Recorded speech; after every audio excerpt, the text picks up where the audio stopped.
इन दोनों ही समीकरणों का ग्राफ के द्वारा हमें मतलब ग्राफ खींच करके फिर बताना है कि ये दोनों समीकरण युग्म का हल नहीं है, या फिर अद्वितीय हल है, या फिर इनके अनंत हल हैं, बहुत सारे हल हैं।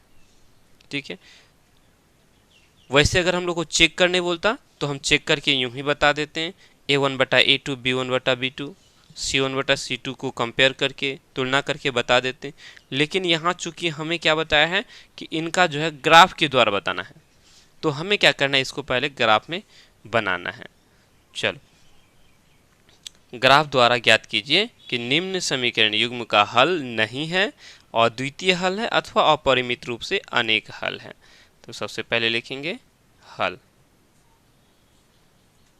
दत्त समीकरण क्या है? एक है 5x घटा 8y जोड़ 1 बराबर 0। उसके बाद है 3x घटा 24/5y जोड़ 3/5 बराबर 0। देखो, ध्यान से देखो, ये हमारा समीकरण एक है। इस दूसरा समीकरण को अगर हम ध्यान से देखेंगे, देखो यहाँ 3 है, ये 24 है ना, तो इसमें भी 3 है ऊपर में, इसका बटा में कुछ नहीं, मतलब 1 है ना, इसका बटा में 5 हो गया, इसके ऊपर में 3 है, बटा में 5 है, मतलब सब का बट ऊपर में जो है ना अंश जो है 3 है ना। और नीचे की बात करेंगे तो ये दोनों में ही क्या है, 5 है। समझ रहे हो?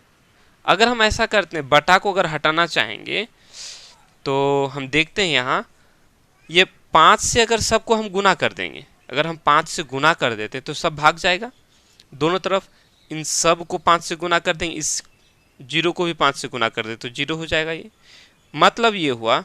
हाँ, एक और बात, 5 से अगर गुना करते तो 5 भाग जाएगा, और अगर 3 से हम लोग भाग करते हैं तो ऊपर वाला 3 भाग जाएगा। ऐसा कर सकते हैं नहीं, जो काम दोनों काम करेंगे।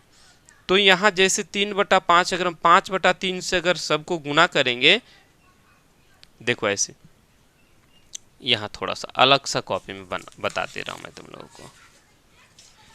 ऐसे यहाँ अगर हम लोग 3x है, 24/5 है, ठीक है, जोड़ 3/5 है, इन सब को यदि हम 5/3 के साथ गुना करेंगे तो इस 0 को भी हमें क्या करना है, 5/3 के साथ गुना करना है। जो काम करेंगे दोनों तरफ करेंगे तो क्या हो जाएगा, तो इनको और इनको जब गुना करेंगे तो ये क्या हो जाएगा, 5/3 गुना 3x, उसके बाद माइनस ये 5/3 गुना 24/5y, है ना। उसके बाद फिर जोड़ 5/3 गुना 3/5 हो जाएगा, और ये बराबर 0 गुना इतना करेंगे तो कितना हो जाएगा, 0 हो जाएगा। अब यहाँ देखेंगे, ये 3 और ये 3 खत्म हो जाएगी, क्या हो जाएगा, 5x हो जाएगा, घटा ये ऊपर 5 नीचे 5 खत्म हो जाएगा, ये 3 3 8 है 24, तो कितना हो जाएगा, ये 8y हो जाएगा, है ना। उसके बाद ये जोड़ है, जोड़, ये 3 नीचे ये 3 ऊपर, ये 5 ऊपर ये 5 नीचे, बच गया क्या, कुछ नहीं, मतलब 1 हो जाएगा। नहीं, 5 5 का 5 ऐसे काटते हैं, 3 का 3 3 का 3 ऐसे काटते हैं, तो 1 गुना 1 1 हो जाएगा। नीचे में 1 गुना 1 नहीं लिखते हैं, नीचे बटा में 1 हो जाए तो नहीं लिखते हैं। समझ में आई बात? तो हम यदि इनको, इस दूसरे समीकरण को 5/3 के साथ यदि गुना करते हैं तो क्या हो जाएगा, ये हो जाएगा हमारा समीकरण 5x, इसको यहाँ लिखेंगे, या 5x घटा 8y जोड़ 1 बराबर 0। ठीक है, कोई दिक्कत? तो हम यहाँ लिखेंगे ये समीकरण दूसरा। अच्छा, यहाँ देखो, यहाँ पहला समीकरण भी हमारा क्या है, 5x घटा 8y जोड़ 1, और दूसरा भी समीकरण जो नजर आ रहा है 5x घटा 8y जोड़ 1। तो वैसे ये दोनों तो एक ही समीकरण हो गया, तो ये क्या हो जाता है, ये हमारा हो जाता है संपाती, और संपाती होने से इसका अपरिमित रूप से इसका अनेक हल होगा। या देख के ही बता देते हैं, लेकिन नहीं, हमें इसका क्या करना है, ग्राफ बनाना है, ग्राफ से बताना है। ठीक है, कोई दिक्कत? तो चलो अब ग्राफ बनाएंगे, तो इसके लिए सबसे पहले हमें क्या करना है, बॉक्स बनाना है। तो बॉक्स बनाने के लिए हम क्या करते हैं, पहले x लिखते हैं, फिर y लिखते हैं, फिर इस तरह से 2 4 बॉक्स बनाते, नहीं, इस तरह से हम बना लेंगे। और ये पहला समीकरण के लिए 5x घटा 8y जोड़ 1 बराबर 0 है तो एक ही, कोई बात नहीं, फिर भी हम बनाएंगे। बनाने के लिए बोला है तो बनाना तो पड़ेगा ना, जो इंस्ट्रक्शन दे उसको हमें फॉलो करना ही है। ये हो जाएगा 5x घटा 8y जोड़ 1 बराबर 0। दोनों का ही बात एक ही हो जाएगा।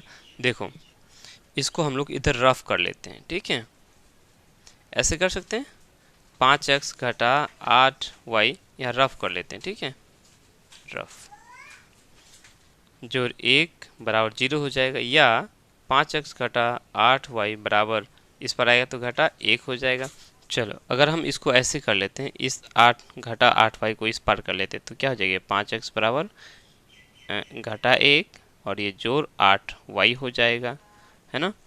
अगर अकेले x की बात करेंगे तो ये हो जाएगा घटा 1 जोड़ 8y बटा 5 हो जाएगा। नहीं कोई दिक्कत। अब यहाँ हम देखेंगे ऐसे ही ना होगा, तो हमें अपनी मर्जी से y का मान लेना है। x का मान निकालने के लिए y का मान यदि हम अपनी मर्जी से ले तो क्या लेंगे, अगर हम y का मान 1 ले लेते हैं, क्या ले लें, y का मान यदि हम 1 ले लें तो ये 8 हो जाएगा, और 8 में से 1 चला जाएगा 7 बचेगा, तो 7/5 हो जाएगा। ये तो कटेगा ही नहीं, है ना। अगर y का मान हम अगर यहाँ 0 ले लेते हैं तो 0 हो जाएगा, -1/5 हो जाएगा, ये भी कटेगा नहीं, इसको भी ग्राफ में बैठाने में मुश्किल हो जाएगा। अगर हम 2 लेते हैं, अगर यहाँ 2 लेते हैं तो कितना हो जाएगा, 8 दूनी 16 हो जाएगा, 16 में से 1 चला जाएगा, कितना बचेगा, 15 बचेगा। हाँ तो y का मान हम यहाँ 2 ले लेते हैं। अगर यहाँ 2 ले लेंगे तो कितना हो जाएगा, y का मान अगर 2 ले लेते हैं तो कितना हो जाएगा, ये 8 दूनी 16 हो गया, और 16 में से 1 चला जाएगा, 15 बचेगा, तो 15/5, 15/5 कितना हो जाएगा, 15/5 करेंगे तो कितना हो जाएगा, 3 5 15, 3 हो जाएगा, यानी x का मान 3 हो गया। क्लियर। अब पुनः हमें y का मान लेना है।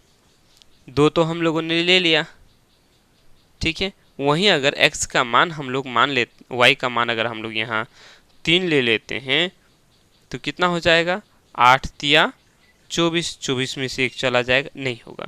अच्छा अगर यदि माइनस में ले लेते हैं, y का मान -3 ले लेते हैं तो निकल जाएगा। y का मान जब हम लोग -3 ले लेंगे तो कितना हो जाएगा, 8 तिया 24, -24 हो जाएगा, 3 से गुना होके -24 और ये -1 कितना हो गया, -25 हो गया। तो -25/5 का मतलब 5 5 है 25, -5 हो गया, ठीक है, -5 हो गया। अब यही दोनों चूंकि एक ही समीकरण है ना, तो इसको भी हम यहाँ बैठा देंगे, कोई दिक्कत नहीं है, ठीक है। अब इन दोनों को ही देख करके हम ग्राफ खींच लेंगे। ये हमारा ग्राफ है।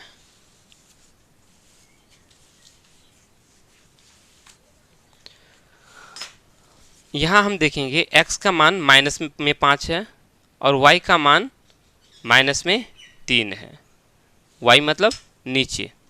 तो हम क्या करेंगे, 3 4 लाइन छोड़ देंगे, 1 2 3 4 लाइन, यहाँ 4 लाइन छोड़ के इस लाइन में जो है यहाँ खींच लेंगे। उसके बाद अगर x देखेंगे, x -5 है तो माइनस में इधर होगा, तो 1 2 3 4 5 यहाँ हम खींच लेंगे 5 लाइन छोड़ के, ठीक है। चलो इस तरह से इसको हम लोग पहले खींच लेते हैं।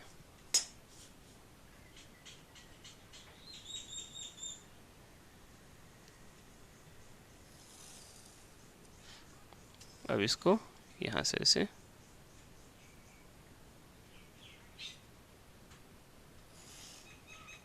हो गया, ये y अक्ष और ये x अक्ष।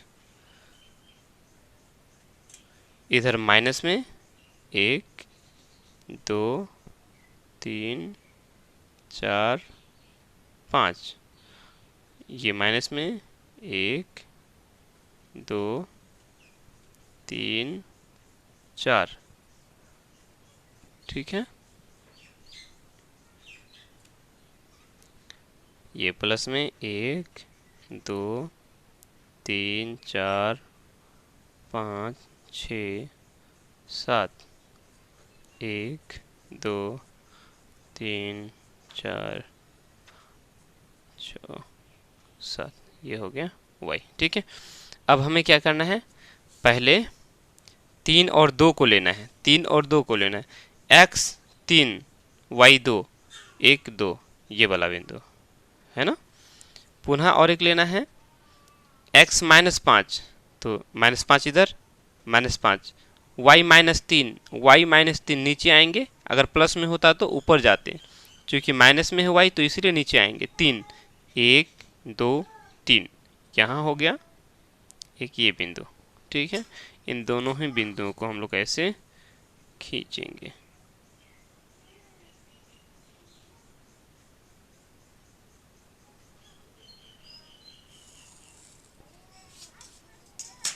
ठीक है, ऐसे खींच लिए। इस बिंदु का नाम है -5 -3, पहले x फिर y।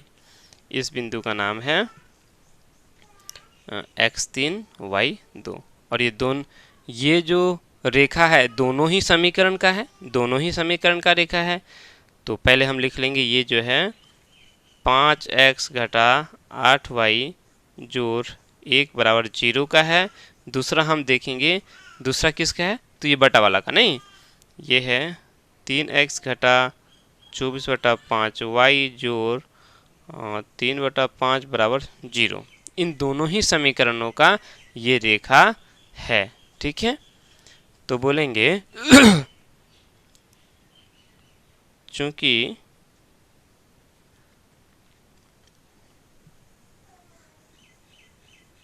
ये दोनों रेखाएं समपाती हैं, क्या है, समपाती मतलब एक दूसरे के ऊपर चढ़ा हुआ। ये एक लाइन खींच दी, अगर दूसरा को खींचेंगे तो इसी के ऊपर हुआ। ठीक है, समपाती है, अतः दत्त समीकरण युग्म के अपरिमित रूप से अनेक हल होंगे। ठीक है, इसका इतना सारा हल होगा कि हम इसको निकाल ही नहीं सकते।